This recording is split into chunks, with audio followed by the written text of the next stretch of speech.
My name is Richard Claywell, and this is Litigation Speaks. I want to talk to you about the continuation of the weighted average cost of capital that we talked about in the last episode. What I want to deal with today is using a weighted average cost of capital for a minority shareholder and for smaller companies. I alluded to it last time. There's a case, Gallagher versus Commissioner, and they discussed the fact that the weighted average cost of capital and the capital asset pricing model are not designed for small, closely held companies.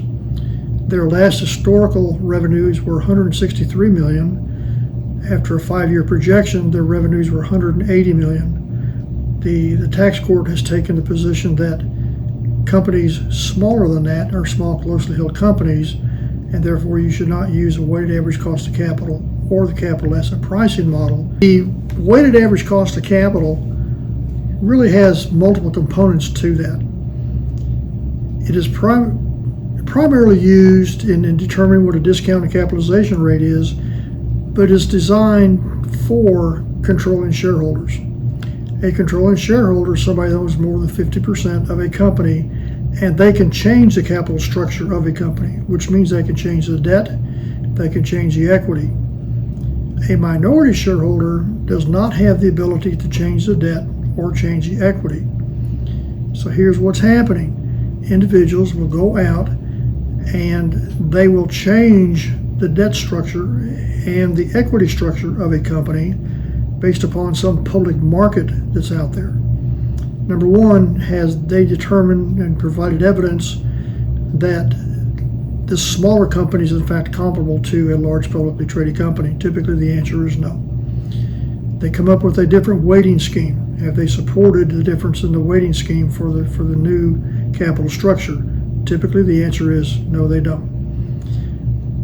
What I've got to show you today, or I'd like to discuss with you today, is an actual company that we did some valuation work for, and what the opposing expert did was they changed the capital structure for a minority shareholder. The equity portion was 100% and it had zero debt. Typically what you want to try to do is optimize the capital structure, but only the controlling shareholder can optimize and or change the capital structure. A minority shareholder cannot do that. So what they did was they changed the debt to equity from 100% and 0% to 90% for the equity and 10% for the debt. Again, that in my mind is pure speculation, because the minority shareholder cannot change that capital structure. Something to think about when people change this capital structure is what's the reasoning behind it. If you look up hypothetical, what they can assume is a hypothetical situation for changing the capital structure. If you go back and look at hypothetical, the definition of that refers back to hypothesis. And hypothesis, and I'm going to read this to you, it says a reasoning without any assumption of truth. So they're changing the capital structure for the minority shareholder. How they're doing that is they change the company and they value 100% of the company.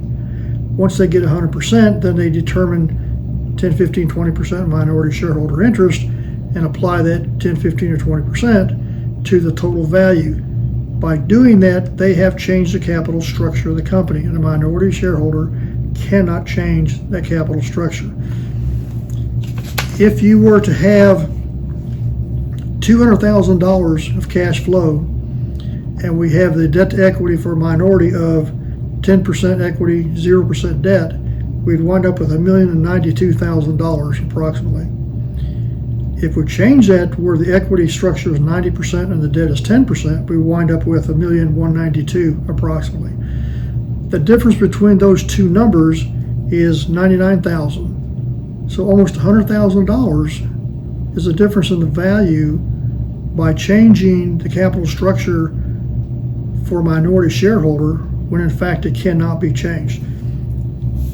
If they take the position that it's hypothetical, then that should be specified in the report to let you know that it is in fact a hypothetical condition. And again, a hypothetical is a reasoning without any assumption of truth. So that needs to be clearly disclosed as hypothetical. They need to explain why it's hypothetical and state the assumptions on the hypothetical conditions that are being met. So these are things that should be done anytime that you're changing the capital structure of a minority shareholder using a 100% control position and then backtracking that into the minority ownership interest that you have. If you see this in the report, it's fairly easy to find. Go out and look at what they have in the report and look at the financial statements on the balance sheet. Add up the total debt and the total equity, see what the percentage of each of those two numbers are.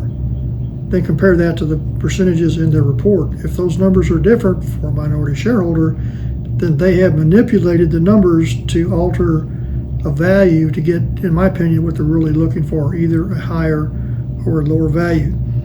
I would also suggest that if you have somebody you have been using on a regular basis, to go back and look at what they've done, how they've done that, and are they in fact manipulating the data?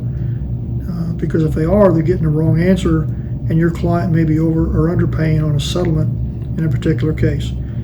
If you think that you have this particular issue, if you would like to give me a call or send me an email, I'd be more than glad to take a look at it for you. If I can help you in the future, let me know. Appreciate it. Thank you very much.